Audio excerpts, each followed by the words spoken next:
Bendito Deus, maravilhoso Pai. Senhor, agora, meu Senhor, quando vamos ler a Tua Palavra, pedimos, Senhor, que o Senhor abençoe o nosso coração, que o Senhor abra o nosso entendimento, que o Senhor nos ensine, Pai, hoje, tudo isso, Pai, que o Senhor quer falar. Meu Deus, ilumina os nossos olhos, ilumina a nossa mente, ajuda-nos, ó Deus, a entender o que o Senhor quer nos falar nesta manhã. E desde já eu te agradeço pela oportunidade de podermos estar aqui todos juntos, reunidos. Ó Senhor, que bom, como é gostoso estarmos entre irmãos. Aleluia. Ó Deus, em comunhão plena contigo, neste dia onde celebraremos também a Tua ceia, Senhor. Aleluia.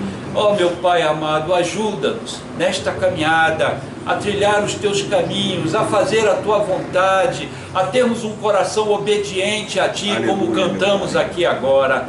Deus, ajuda-nos neste propósito. Tem misericórdia de nós, ó Deus. É o que te pedimos nesta manhã, em o nome do Senhor Jesus. Amém. Amém. Amém. Ainda de pé, queridos. Vamos abrir nossas Bíblias. Acabamos de falar nele agora, de Samuel. No livro de 1 Samuel, profeta. 1 Samuel, capítulo 7. O verso é o verso de número 12. Apenas esse verso, apenas esse versículo. 1 Samuel, capítulo 7, versículo 12.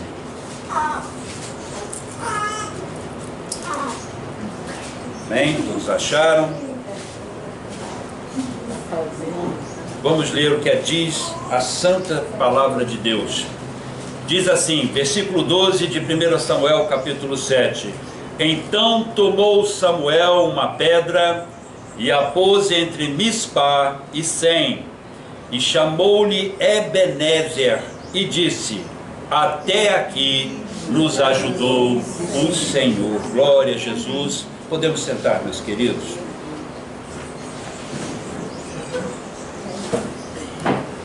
Glória a Deus.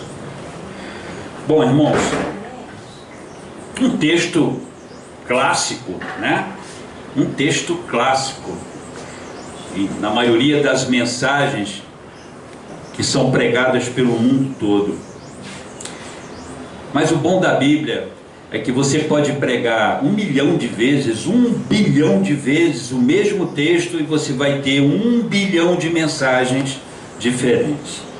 Nenhum livro nesta terra proporciona esta qualidade. Na sexta-feira agora passada, eu acordei de uma forma completamente diferente dos meus outros dias. Eu acordei com meu coração transbordante de gratidão, mas uma gratidão assim tão profunda, tão nítida, tá? Eu estava tão agradecido a Deus por tudo que Ele estava fazendo na minha vida, pelas coisas que fez no meu passado, pela forma como me conduziu nessa caminhada até aqui ao auge dos meus 63 anos. E eu agradeço a Deus, tá, por todas as experiências que Ele me permitiu ter. Bem da verdade, nesse dia eu me levantei radiante, pensando em todas estas coisas.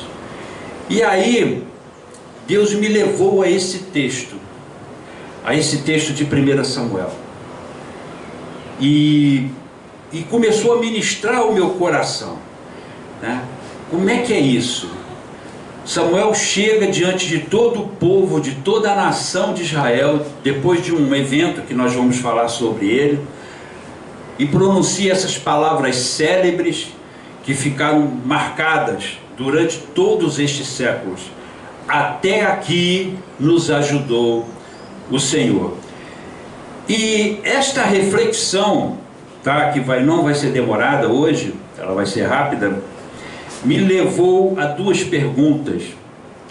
A primeira delas é: o quanto somos gratos a Deus? Em outras palavras, qual é o tamanho da nossa gratidão a Ele? Como é que a gente mede isso? Se somos gratos, qual é a proporção, qual é o tamanho desta gratidão? E a outra pergunta que veio no meu coração: o objeto da nossa gratidão a Deus é somente pelas coisas boas que Ele nos faz, ou que Ele nos faz chegar até nós, ou também pelas situações ruins que nos atingem? Agradecemos a Deus por esses momentos também? Interessante, é uma pergunta difícil, porque como você pode agradecer a Deus por algo ruim na sua vida? Como é que é isso? Como é que é essa relação? Existe propósito nisso? Quando você tem uma experiência difícil na sua vida, quando Deus te permite passar por um vale, tá? Existe propósito em agradecer a Deus? E entender, ou pelo menos ter um coração agradecido a Ele? E aí Deus começou a falar coisas comigo que eu não atentava antes, porque é muito legal você ganha um carro de presente e você, ó Deus, eu estava precisando mesmo, obrigado por este carro. Ou então alguém vai e deposita na tua conta R$4.000 e diz você, oh glória a Deus, tu és bom demais. Isso é muito bom. Mas quando o vale chega, aí o vale vem. O vale vem e se instala, né? Ele se instala. Ele não pede permissão. O vale chega e se instala, né? Então vamos ver algumas reações na Bíblia. E a primeira delas, tão clássica quanto o texto que acabamos de ler, é Jó, né? Se nós lermos lá em Jó capítulo 2, os versos 9 e 10, nós vamos ver a seguinte declaração: então sua mulher lhe disse, ainda retens a tua sinceridade? Amaldiçoa a Deus e morre. Porém ele lhe disse, como fala qualquer doida, falas tu. Recebemos o bem de Deus e não receberíamos o mal? Em tudo isto não pecou Jó com os seus lábios. Interessante isso. Duas reações. Mas vamos adiante. Vamos remir o tempo. Vamos ver Davi, o grande rei Davi, em Salmos capítulo 119, versos 67 e 68. Diz assim: antes de ser afligido, andava errado, mas agora tenho guardado a tua palavra. E logo depois que ele faz essa declaração, ele diz, tu és bom. Olha, agora em pouco ele está falando, eu estava sendo afligido, mas isso fez com que eu prestasse mais atenção nas coisas que tu me falas. Mas Deus sabe o que eu vi também, que o Senhor é bom. O Senhor é bom. E ele diz, tu és bom e fazes bem. Aí Davi diz, olha só, é como se ele tivesse pedido para Deus não tirá-lo do vale. Olha o que ele diz aqui: ensina-me os teus estatutos. Ora, se Davi estava dizendo, eu prestei muito mais atenção enquanto estava no vale, então o Senhor continua no processo, porque está muito bom assim. Vamos ver também outra declaração muito clássica, que está em Abacuque, capítulo 3, versos 17 ao 19. Essa então é eu considero esta declaração uma das declarações mais fortes em toda a Bíblia, porque ela diz assim: porque ainda que a figueira não floresça, nem haja fruto na vide, ainda que decepcione o produto da oliveira, e os campos não produzam mantimento, ainda que as ovelhas da malhada sejam arrebatadas, e nos currais não haja gado. Aí vem, todavia Eu me alegrarei no Senhor, exultarei no Deus da minha salvação. O Senhor Deus é a minha força, e fará os meus pés como os das servas, e me fará andar sobre as minhas alturas. Gente, Abacuque estava dizendo o seguinte: ele se alegrava mesmo no meio da adversidade. E olha que a situação que ele descreve aqui é uma situação extremamente caótica. Não tinha comida, não tinha comida, havia fome, escassez, necessidade extrema. E o camarada diz: ainda assim eu te glorificarei, ainda assim eu te adorarei. Agora Deus, o Senhor, mesmo nessa situação terrível pela qual estamos passando, o Senhor faz os meus pés serem como das servas. O Senhor faz-me andar sobre as minhas alturas. Deus, ele dizia assim: Deus, tu me colocas acima desta situação. E para encerrar, vamos falar de mais uma declaração, a do apóstolo Paulo, que está registrada em 2 Coríntios, capítulo 12, verso 10. Por isso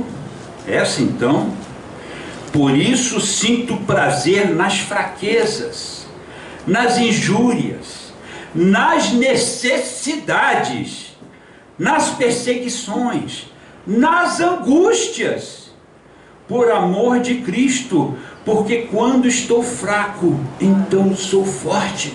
Amados, lemos todas estas declarações durante a nossa vida toda e não prestamos atenção no teor delas, na força que elas exprimem, de gente que estava passando por um vale profundo, terrível, mas ainda assim louvava a Deus, e via em Deus a sua esperança, via em Deus o supridor das suas necessidades. E esta, meus queridos, é uma boa maneira para medirmos o tamanho da nossa gratidão a Deus. Você quer medir, como eu fiz na sexta-feira, o quanto eu sou grato a Deus, ou qual é o tamanho desta gratidão? Eu me espelhei nisso aqui. E esta é uma boa ferramenta que nós podemos usar para medir o tamanho da nossa gratidão a Deus. Nossa barriga não está doendo de fome, temos um teto que nos cobre, nossas pernas funcionam. Eu vim andando para cá, quer dizer, a Cláudia me trouxe de carro, mas eu subi as escadas. Meus braços funcionam, os meus olhos, embora a coisa esteja meio complicada, eu consigo enxergar.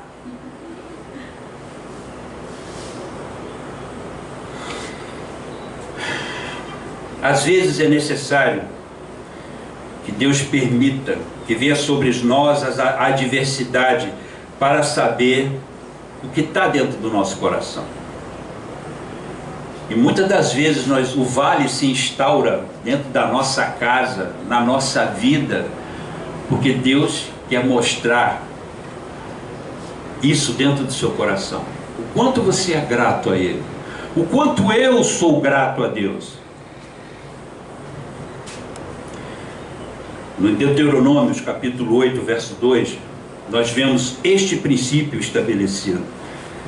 E te lembrarás de todo o caminho pelo qual o Senhor teu Deus te guiou no deserto, estes 40 anos. 40 anos. Deus fez questão de registrar o tempo. 40 anos. Não foram 40 dias. Não foram 40 minutos. Para te humilhar. Qual é a razão então? Para te humilhar, te provar, para saber o que estava no teu coração, se guardarias os seus mandamentos ou não. Esta é uma excelente ferramenta para medir como é que está a temperatura do nosso coração em relação ao nosso Pai. Hoje, aqui na escola dominical, o Carlos nos trouxe uma visão espetacular, maravilhosa, de uma das facetas da salvação. O quanto nós somos gratos por Deus ter nos adotado. O quanto somos gratos a Deus por Ele ter nos colocado na condição de filhos. Nos fez participantes da sua glória. Não é que nós vamos fazer parte, não. Já somos participantes da sua natureza por causa do novo nascimento. O Carlos mostrou isso em detalhes para nós aqui hoje. O quanto somos gratos por isso, irmãos. Esta é a maior de todas as bênçãos. Temos que entender, queridos, que existe um dia mau e ele vai chegar cedo ou tarde na vida de cada um. Mas Cleiton, que isso? Porque os profetas da prosperidade dizem que esse dia mau não existe. Ele não acontece na vida do crente.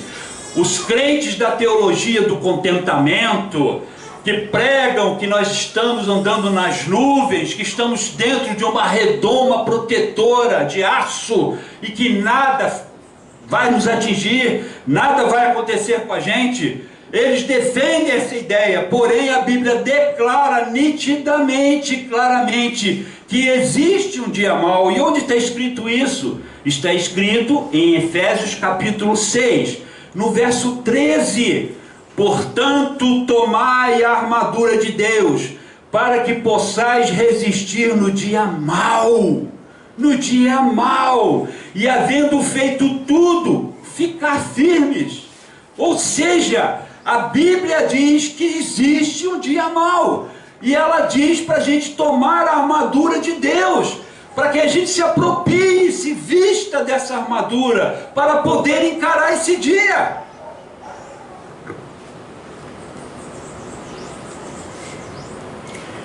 Qual é a orientação que nós temos na palavra diante de tudo isso, diante desses fatos? Em tudo dai graças, porque esta é a vontade de Deus. Vou repetir: em tudo dai graças, porque esta é a vontade de Deus, é ordem dele para nós. Está escrito em 1 Tessalonicenses capítulo 5, verso 18. Agora há pouco falamos de Jó e de sua esposa. Ambos tinham passado pela mesma experiência. Ambos estavam amargurados, abatidos, em luto. Retiraram seus 10 filhos de sob escombros. Detalhe: as 3 filhas de Jó eram as mulheres mais lindas de todo o Oriente. Imaginem como esses filhos saíram debaixo daquelas pedras. Tentem imaginar. Naquele momento, seus corpos e rostos estavam desfigurados pela tragédia. Ambos, tanto Jó quanto a esposa dele, estavam sob o mesmo contexto, mas a reação de Jó foi diferente à da sua esposa no meio dessa tragédia.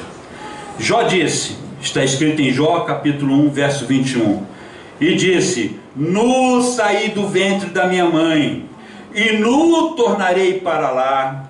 O Senhor o deu, o Senhor o tomou, bendito seja o nome do Senhor.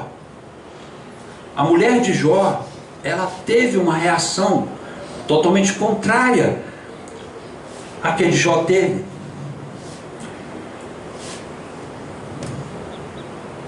Em Provérbios capítulo 3, nos versos 5 e 6, nós lemos o seguinte: confia no Senhor de todo o teu coração, e não te estribes no teu próprio entendimento. Reconhece-o em todos os teus caminhos, e ele endireitará as tuas veredas. Aqui o escritor está dizendo que em todos os momentos de nossa vida, os bons e os ruins, nós devemos reconhecer Deus neles. Deus neles. E aí vem uma coisa muito linda. Acabei de falar da mulher de Jó.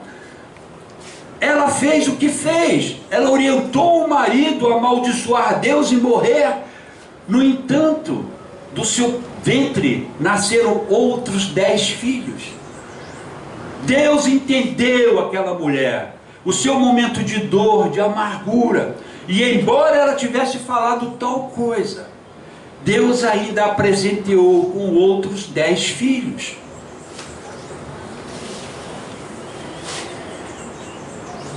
Lá em 1 Pedro, capítulo 4, verso 12, Pedro nos diz assim: não estranheis o ardente fogo que está no meio de vocês, como se isso fosse algo inusitado, como se isso fosse algo de surpreendente. Pedro está dizendo que nós estamos fadados a passar por situações difíceis, sim, e nós não devemos estranhar isso. Vivemos em um mundo conturbado, cheio de problemas, de dificuldades, de miséria. Não estamos sob uma redoma de aço, nos protegendo e nos guardando. Estamos incólumes essas coisas. Sabemos pela prática como isso funciona. Temos exemplo dentro das nossas famílias. Assim. Aonde eu quero chegar com tudo isso? É que quando o texto diz, confia no Senhor de todo o teu coração, ele está dizendo o seguinte: você está no vale agora, está no meio das dificuldades, as lutas te perturbam, as lutas te desanimam, confia em mim, eu estou contigo, eu estou junto com você nisso, eu estou passando com você no meio deste vale. E aí nós vemos um texto que está em Jeremias capítulo 11, verso 29, porque eu bem sei os pensamentos. Imagine Deus falando isso para você. Você está ali no vale e você acha que você está desamparado, que Deus não se importa contigo. Aí Deus vem para você e fala o que ele falou para Jeremias. Diz assim: porque eu bem sei os pensamentos que tenho a vosso respeito, diz o Senhor, pensamentos de paz e não de mal, para vos dar, olha só que interessante, o fim que esperais. Não é o fim que ele espera, mas é o fim que você deseja. Ou seja, Deus está atento à tua dor, mas também está atento aos teus anseios, aos teus anelos, ao que você deseja. Os teus planos estão patentes diante dele. Aquele vale está ali com um propósito. Aquele momento difícil de dor, de dificuldade, está ali com um propósito. Agora, por que tudo isso? Por que eu li o texto de Samuel e falei por todas essas coisas, de todas essas coisas? Porque Samuel deixa exatamente para nós esta lição. Vamos voltar para o texto, lá de Samuel, capítulo 7. Samuel pede ao povo, lá no capítulo 7, a partir do verso 3, ele diz assim, ele pede para o povo vir para Mispá, que era o local onde Samuel estava, que traduzido quer dizer torre de vigia. Tá? O nome do local, se você traduzir ele, quer dizer torre de vigia, local de atenção, local de você estar atento. Então Samuel pede que o povo todo se reúna ali neste lugar, e conclama o povo ao arrependimento, e ali ele intercede pelo povo a Deus.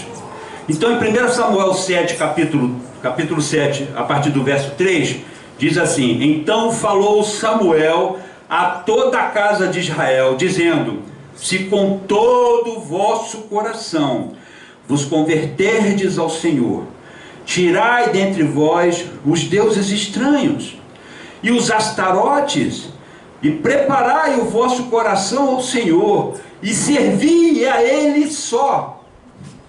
uma pausa, e servir a Ele só. Quantas outras coisas mais servimos ao longo da nossa vida? Servimos ao nosso próprio eu, nos dobramos diante dos nossos desejos, buscamos atender os nossos interesses.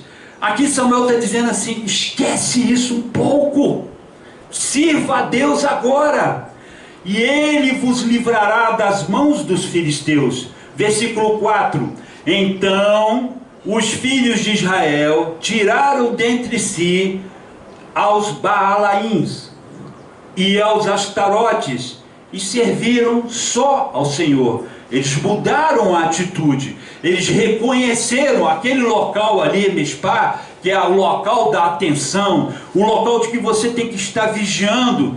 Eles atenderam a conclamação que Samuel fez, e eles retiraram do meio deles, tá, todos os deuses estranhos, e começaram a servir somente ao Senhor. Mas vamos adiante.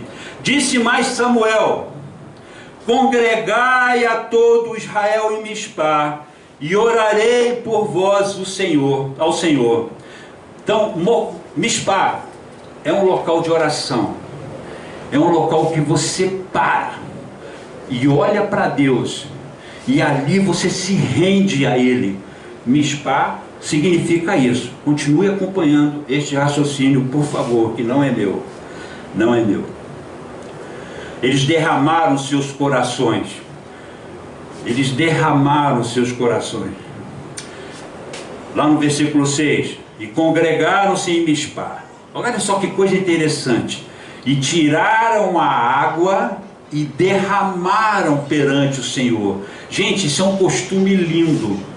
É um costume quando você se abre para Deus e você se derrama para Ele, onde você simplesmente se entrega para Ele de forma incondicional. Então eles pegaram naquele simbolismo, ao tirarem a água do poço e derramarem ela perante o Senhor, eles estavam dizendo para Deus exatamente isso: nós nos derramamos perante Ti, Senhor, nós nos arrependemos das coisas que fizemos, da atenção que desviamos de Ti e colocamos em outras coisas. Continue acompanhando esse raciocínio. E jejuaram aquele dia, e disseram ali: pecamos contra o Senhor. E julgava Samuel os filhos de Israel em Mispá. Houve arrependimento, e aconteceu uma mudança de atitude. Eles estavam com medo antes. Se vocês voltarem um pouquinho antes, vocês vão ver que eles procuram Samuel porque eles tiveram medo dos filisteus, por causa da experiência anterior de derrota que eles tiveram. Então eles temeram. Quando eles viram que os filisteus estavam se rumando para lá, eles temeram e procuraram Samuel por causa do medo que sentiram. Por isso que eles pediram isso para Samuel. Samuel falou: tudo bem, vamos fazer isso, mas é necessário que isto vocês façam primeiro. Isso está lá no versículo 7. Mas Samuel orou, clamou, e Deus interveio na situação. E a Bíblia diz que Deus, isso aqui então é demais, Deus trovejou, e o inimigo foi totalmente derrotado. Está no verso 13, depois vocês leem o texto, e vocês vão ver uma coisa linda demais. Os filisteus tinham vindo em direção à nação de Israel, mas aí depois de todo esse movimento da nação, ou seja, a nação se derramou perante Deus, a Bíblia diz que Deus trovejou dos céus e confundiu os filisteus de tal maneira que eles perderam o senso de direção, o raciocínio fugiu da mente deles, e aí aquele medo que a nação de Israel estava sentindo foi transferida, porque Deus colocou pavor no meio dos filisteus, e eles começaram a fugir. E aí sim, Israel saiu em perseguição aos filisteus e os derrotou. Neste lugar aqui, chamado Betcar, o inimigo foi totalmente derrotado ali. Então, olha que coisa interessante. Betcar tem um outro significado também, tá? Chama-se lugar do cordeiro, ou casa do cordeiro. Prestem bastante atenção neste recado que Samuel está nos dando aqui agora, porque o que Samuel fez, tá? Eu não sou um cara muito ligado em ato profético, mas o que Samuel fez foi alguma coisa mais ou menos nesse sentido, para nós nos dias de hoje entendermos o que é que vale realmente, o que é que Deus está nos ensinando aqui. Naquele momento, quando a nação de Israel saiu em perseguição aos filisteus, eles foram exatamente derrotados num lugar que é chamado a casa do Cordeiro. E o mais interessante de tudo isso é que nós lemos lá em João, no Evangelho de João, capítulo 1, verso 29, diz assim: no dia seguinte, João viu a Jesus que vinha para ele e disse: eis o Cordeiro de Deus que tira o pecado do mundo. O lugar onde os filisteus foram derrotados foi na casa do Cordeiro. E estava apontando para quem? Para o Cordeiro de Deus que tira o pecado do mundo. E nós vemos também no livro de Hebreus, capítulo 12, verso 2, ele diz assim: olhando para Jesus, autor e consumador da fé, o qual pelo gozo que lhe estava proposto, suportou a cruz, desprezando a afronta, e assentou-se à destra do trono de Deus. Então, naquele momento, quando tudo isso acabou, quando os filisteus foram derrotados, Samuel fez um ato. Ele pega uma pedra e coloca no caminho, exatamente na direção que estava apontando para esse lugar chamado Betcar, entre Mispá, que era o lugar da humilhação, o lugar da oração, o lugar do derramamento, o lugar da entrega, do reconhecimento. Ele pega uma pedra e coloca naquele mesmo caminho, na direção que apontava para Betcar, que é a casa do Cordeiro. A mensagem que nós temos aqui é exatamente essa. Samuel chegou para o povo e disse: a vitória veio para vocês, ou vocês superaram mais esse obstáculo, tá? Porque Deus os ajudou, porque Deus é quem fez a obra, porque Deus é quem interveio. E tem um detalhe: naquele momento, quando ele coloca a pedra naquele lugar, e todo o povo começa a olhar nesta direção, ele diz essa célebre frase, quando ele diz: até aqui nos ajudou o Senhor. Mas preste atenção, Samuel não estava se referindo unicamente ao evento que tinha acontecido, da vitória dele sobre os filisteus, mas estava se referindo a toda a saga que Israel viveu desde o seu nascimento. Se vocês analisarem bem, Samuel naquele momento estava com seu coração grato a Deus, agradecido a Ele, porque eles chegaram até aquele momento, mais uma vitória no meio de um vale, porque Israel estava sendo massacrado pelos filisteus, eles estavam sofrendo derrota sobre derrota, os filisteus estavam roubando as suas colheitas, os filisteus estavam os prejudicando financeiramente, e eles já não aguentavam mais. E na empreitada que eles tentaram fazer contra os filisteus, eles foram amplamente derrotados. Aconteceu da própria arca ter sido capturada pelos filisteus e levada para o templo de Asdod. Entendam isso. O que aconteceu durante toda a história de Israel. Samuel estava olhando exatamente para todos esses momentos difíceis, desde o nascimento desta nação, desde a saída dela do Egito, passando por todas as humilhações que passou, por todas as batalhas que enfrentou, por toda a confusão que eles viveram. Aí Samuel pega uma pedra e, olhando para todas estas coisas, ele coloca a pedra no chão, neste caminho que apontava para o local do cordeiro, para a casa do cordeiro, e dizia: até aqui o Senhor me ajudou, até aqui Ele nos ajudou. Samuel estava dizendo e mostrando para nós, nos dias de hoje, século 21, é a mesma coisa. Quando olhamos para Jesus e dizemos para Ele: Senhor, até aqui nós chegamos, até aqui eu cheguei, meus irmãos.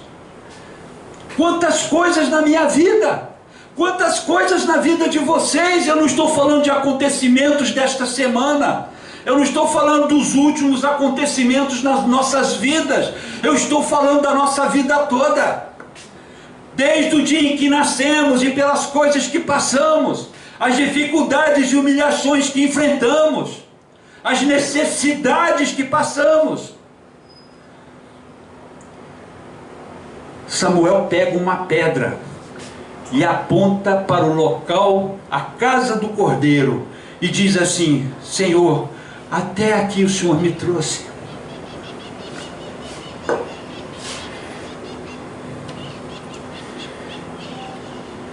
Ele não estava se lembrando apenas do evento recente de livramento, mas estava olhando para os seus dias passados, lembrando de toda a saga da nação, lembrou-se dos milagres operados, lembrou-se das derrotas que tiveram, lembrou-se quando a arca de Deus foi capturada pelos filisteus, e de quando choraram amargamente, porque quando a arca foi tirada, a nação toda disse: pronto, a glória de Deus saiu do meio de nós, agora estamos completamente desamparados, porque a arca não está mais aqui. Porém, da mesma maneira como a arca saiu, ela voltou, e voltou de forma miraculosa. Passaram por todas essas situações, boas e ruins, mas até aqui nos ajudou o Senhor. Para finalizar, meus irmãos, tenhamos a mesma atitude. A pedra colocada por Samuel no caminho, ela ainda nos aponta para a razão da nossa esperança. Naquele dia, Samuel está dizendo: a esperança de vocês está em Deus. A nossa esperança está em Cristo. As coisas irão ficar piores, elas vão apertar mais. Em breve vamos estar passando por situações inusitadas que nós nunca vivemos em nossa vida. No entanto, continuem olhando para Jesus. Foi o recado que Samuel deixou para a nação inteira naquele dia, e é o mesmo recado que nós temos hoje. Não importa o vale, irmãos, não importa os problemas, Deus é conosco, Ele está lá no meio com a gente, Ele não nos deixa, Ele não nos desampara, fazemos parte da sua natureza. É o que o Carlos falou aqui, nós podemos chamá-lo de papai, é o nosso pai. E qual o pai que deseja o mal do filho? Como está escrito lá em Jeremias: eu só tenho pensamentos bons ao vosso respeito. Está no meio do vale agora, meu irmão? Pois saiba que Deus está te dizendo nesse instante: eu tenho pensamentos bons a teu respeito. E por fim, não podia se fechar da melhor maneira, Romanos 8, a partir do verso 33, diz assim: quem tentará acusação contra os escolhidos de Deus? É Deus quem nos justifica. Quem é que condena? Pois Cristo quem morreu, ou antes quem ressuscitou dentre os mortos, o qual está à direita de Deus, e também intercede por nós. Quem nos separará do amor de Cristo? A tribulação? Ou a angústia? Ou a perseguição? Ou a fome? Ou a nudez? Ou o perigo? Ou a espada? E você pode aumentar essa lista com tantas outras coisas mais. Deus está te perguntando agora: o que é que te separa do meu amor? O que é que te faz ficar distante de mim? Aumente essa lista, coloque as situações que estão ocorrendo na sua vida hoje. Aqueles que estão falando, reclamando e dizendo: a minha vida é um horror, é tanta luta, é tanta dificuldade, é tanto problema. Então bote isso nessa lista. E Deus está te fazendo essa pergunta: quem é que te separa de mim? Quem é que vai te separar do meu amor? No verso 36, como está escrito: por amor de ti, somos entregues à morte todo dia. Somos reputados como ovelhas para o matadouro. Aí o verso 37, ele é tremendo. Pegamos esse versículo e colocamos ele fora do contexto. Mas aqui Paulo está explodindo de alegria, por quando ele diz: mas em todas estas coisas. Gente, é no meio da luta, é no meio da angústia, é no meio da tribulação, é quando o filho está doente, é quando a panela está vazia, é quando nós estamos sem dinheiro para pagar o aluguel da casa. Gente, é no meio destas coisas. O verso 37 diz: mas em todas estas coisas somos mais do que vencedores por aquele que nos amou. Porque atrás Deus está dizendo: quem é que se separa do meu amor? Quem é que te pode manter distante de mim? A tua lista é grande, eu quero dizer, aumente ela 1 milhão de vezes mais. Isso não vai te separar do meu amor. E aí ele diz aqui claramente: e por causa disso você é mais do que vencedor, por causa do meu amor. Não é por causa do teu exercício mental, não é porque você decora versículos bíblicos, não é porque você faz confissão positiva. Você é mais do que vencedor por causa do meu amor. É o que foi pregado nesta manhã na escola dominical. Deus já fez tudo para nós, não temos que fazer mais nada. Verso 38: porque eu estou certo de que nem a morte, nem a vida, nem os anjos, nem os principados, nem as potestades, nem o presente e nem o que está por vir, como eu falei agora há pouco, nem a altura, nem a profundidade, nem alguma outra criatura nos poderá separar do amor de Deus que está em Cristo Jesus, nosso Senhor. Querido, hoje foi falado aqui, estamos em Cristo, e por estarmos em Cristo, somos um com Jesus e com o Pai. Somos participantes da natureza divina, somos filhos por adoção. Amados, nada vai nos separar do amor dele. Estamos guardados no maior dos cofres fortes do universo. Não tem hacker. Satanás pode tentar hackear, ele vai se esculhambar, porque ele não vai conseguir entrar. Não tem como quebrar esta senha. Não tem, irmãos. Estamos guardados no maior de todos os cofres, que é Jesus Cristo. A pedra, ela continua apontando para Jesus. A pedra continua apontando para Jesus. Lá na casa do Cordeiro. Lá na casa do Cordeiro. Não esqueçamos disso, irmãos. Nosso coração tem que ser grato a Deus. O que Deus me mostrou é que eu não tenho que ser grato a Ele pelas coisas que eu tenho. Tudo isso passa, queridos. Tudo isso passa. Temos que ser grato a Ele, porque estamos nele. Porque estamos nele. Amém? Fica de pé.